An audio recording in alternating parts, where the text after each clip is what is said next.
में प्रश्न क्रमांक 7 में जो रेखा दी है वो रेखा का कौन सा रूप है?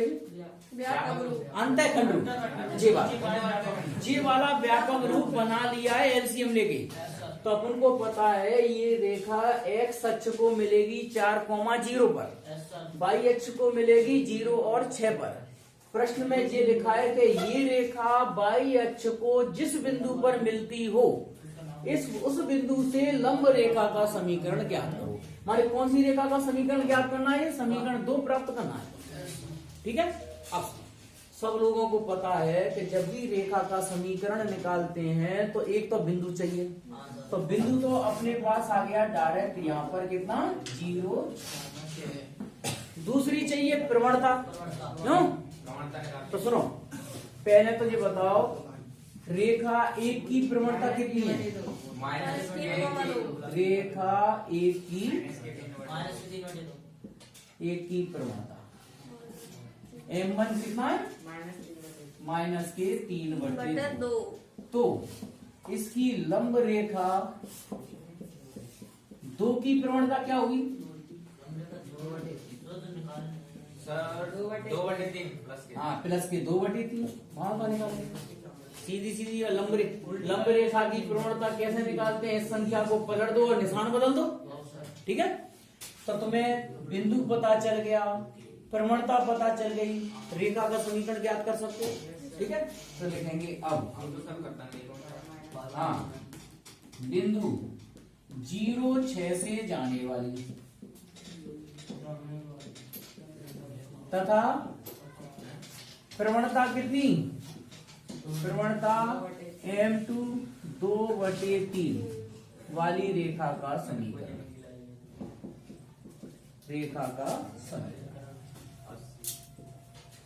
तो y minus y1 M2 x minus x1। बिंदु रख दो। y1 कितना है? 6। M2 का मान 2/3 और x1 कितना है? 0। ठीक है। 3 को इधर ले आओ गुणा में। 3y 3 × 18 2x। तो देखो अब तुम लोगों की कैलकुलेशन पहले क्या करते? पहले 3 लाते कोष्टक के बाहर, तब गुणा करते अगली लाइन में। ठीक है। तो ऐसा करे तो तुम पता है कि 11th के सवाल में कई सवाल कितने हैवी हो जाते हैं, उनमें क्या हालत होगा ऐसा कैलकुलेशन करें अपन डिटेल। तो आंसर कितना लिख रहे हैं? 2x माइनस 3y प्लस 18 बराबर 0।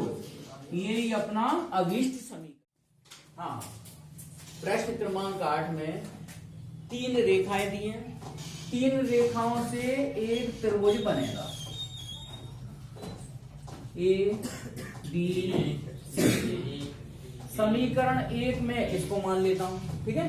समीकरण 2 इसको मान लेता हूं और 3 इसको मान लेता हूं। ठीक है।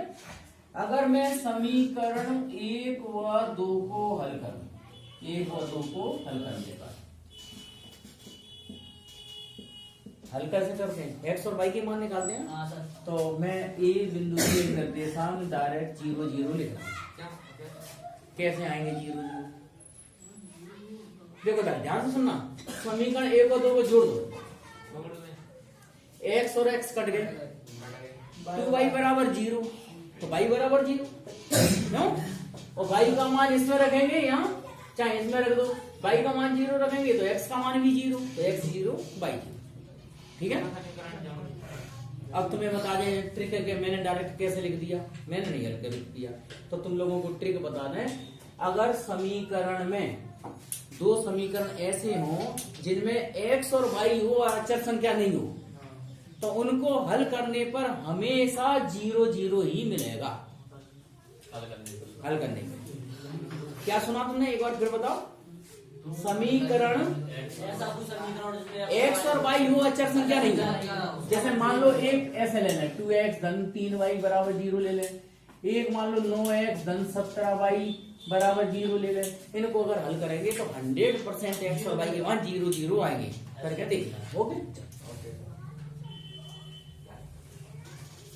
अब समीकरण 2 व 3 को हल करने पर, और नहीं तो भूल गया तो पूरा डिटेल कर दो।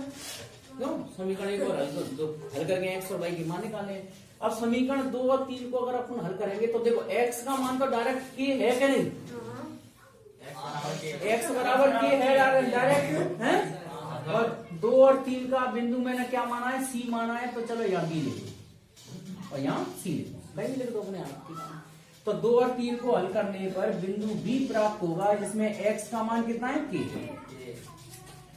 तो जो डायरेक्ट ही x बराबर k दे रहा है, x का मान k अगर अपन यहाँ रख देंगे तो y का मान क्या आएगा? Minus k।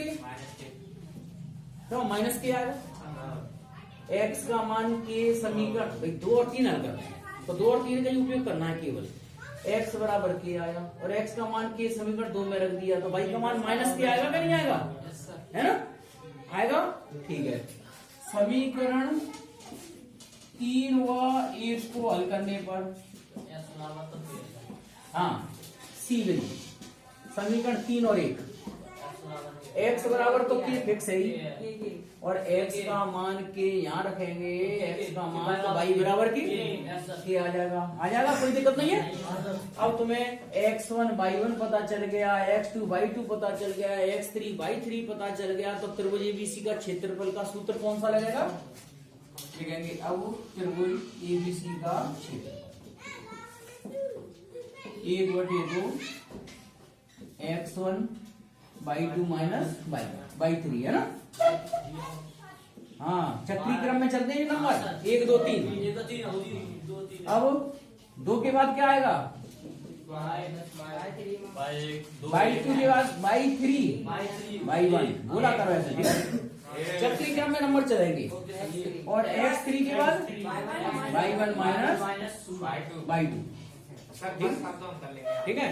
अब मान बोल दो मेरे को, x1 का मान 0, y2 y3 माइनस k और k, क्यों? ठीक है क्या? फिर x2 का मान बोलो a, फिर y3 minus y1 k minus 0 और x3 का मान k और y1 minus y2 0 plus k हो जाएगा, ठीक है। तो ये आ जाएगा 1/2 माइनस के 2k है ना, और ये आ गया प्लस का k वर्ग और प्लस का k वर्ग, तो ठीक है। हाँ जी वाली संख्या तो पूरी 0 हो जाएगी, 0 कर, ठीक है। तो केवल क्या बचा? k वर्ग माने 2k वर्ग बटे 2, 2k वर्ग बटे 2 माने क्या हो गया? क्षेत्रफल बच गया केवल k वर्ग इकाई। ये क्रमांक 9 में रेखाएं दी हैं, रेखाएं तीनों एक ही बिंदु पर काटती हैं, माने उनको संगामी रेखाएं कहते हैं। संगामी के लिए अपन क्या करेंगे? समीकरण 1 और 3 को हल करो, क्योंकि 2 को इसलिए नहीं करते क्योंकि समीकरण 2 में p दिया है, ठीक है। आ गया समीकरण 1 व 3 से देखो, अब मैं डायरेक्ट कर रहा हूँ। समीकरण 1 और 3 को अगर मैं जोड़ूंगा तो y कट जाएगा, 3x और 2x कितने हुए? 5x और माइनस के 2 माइनस के 3 माइनस के 5, तो x बराबर आ गया 1, x बराबर 1। x का मान समीकरण 1 में रख दो तो 3 धन y माइनस 2 बराबर 0, तो y का मान आ गया 3 2 1 माइनस का 1। तो तुम्हें बिंदु प्राप्त हुआ कितना? 1 और -1। संगामी का मतलब क्या होता है? तीनों रेखाएं एक ही बिंदु पर काटे, ठीक है। तो जिन बिंदुओं से समीकरण 1 और 3 जा रही है 1 और -1, उन बिंदुओं से समीकरण 2 भी जाएगी, है ना। तो यहां लिखेंगे यदि रेखाएं संगामी हैं या प्रतिच्छेदी हैं, एक ही बात है, ठीक है। तो x बराबर 1 y बराबर -1 समीकरण 2 में रखो। तो हमने हल करके ये वाला बिंदु 1 और 3 से निकाला, समीकरण 2 में रख रहे हैं। तो 3 और माइनस के 2, y का मान क्या रख दिया? -1 -3 बराबर 0, p -5 बराबर 0, तो p बराबर 5। p का ही मान पूछा। प्रश्न क्रमांक 10 में सिद्ध करके लाना चाहिए और 3 रेखाएं दी हैं और इन तीनों रेखाओं को क्या, तीनों रेखाएं क्या है, संगामी। संगामी का मतलब ये होता है कि तीनों रेखाएं एक ही बिंदु से होकर जा रही हैं, पहली दूसरी तीसरी। होकर जाने का मतलब अपन समीकरण 1 और 2 को हल करेंगे और x और y के जो मान निकलेंगे वो समीकरण 3 में रख देंगे और रखने के बाद जिस सिद्ध होकर आएगा, ठीक है। तो समीकरण 1 व 2 से, तो 1 और 2 से समीकरण 1 में से 2 घटा दो डायरेक्ट, तो y में से y गया तो क्या बचा, 0। इधर बचेगा m1x, या डायरेक्ट लिख दें m1 माइनस m2x और प्लस c1 माइनस c2 जाएगा क्या, समीकरण 1 में से 2 को घटाया है, y से y कट गया, m1x और m2x को ऐसे लिख दिया m1 माइनस m2x और c1 माइनस c2, ठीक है। अब c2 c1 को इधर ले आओ, तो c2 माइनस c1 बराबर m1 माइनस m2x, तो ये x का मान आ गया कितना, c2 माइनस c1 बटे m1 माइनस m2, ये x का मान आ गया, ठीक है। और ये x का मान मैं समीकरण 1 में रखूं या 2 में रखूं तो y का मान मिलेगा, मैं डायरेक्ट लिख रहा हूं, तुम लोगों को फिर बाद में डिटेल बताएंगे तो बहुत बोर्ड पड़ जाएगा। x का मान तो ये आ गया, ये x का मान क्या में रखें, समीकरण 1 में रखें चाहे 2 में रखें, तो देखो तुम्हें भी बता दें, यहाँ x लगा दो, यहाँ पे क्या लगा दो, सॉरी m, तो यहाँ c2 के साथ तो m1 लगा दो और c1 के साथ क्या लग जाएगा, m2 और बटी में आ जाएगा m1 माइनस m2। हल करके बताएंगे कर लोगे ये वाला x का मान समीकरण, चलो हल करके बताइए, ठीक है।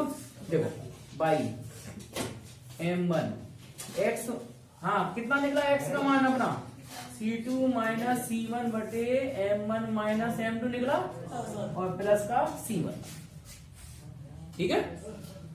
अब नेक्स्ट ध्यान से देखो, m1 का गुणा कर दो इसमें, m1 c2 m1 c1, अच्छा एलसीएम लेंगे तो c1 के साथ में m1 माइनस m2 पहुंच जाएगा और बटे में तो m1 माइनस m2 ही रहेगा कि नहीं, तो m1 c2 m1 c1 जो गुणा कर लो और m1 c1 और c1 m2 और नीचे क्या चल रहा है, m1 माइनस m2। एक बार फिर समझाएं, देखो हाँ एक बार, m1 का गुणा हुआ m1 c2 फिर m1 c1, ठीक है क्या, फिर c1 एलसीएम लेंगे तो c1 के साथ m1 माइनस m2 पहुंच जाएगा, ये माइनस का साइन है ये, ठीक है।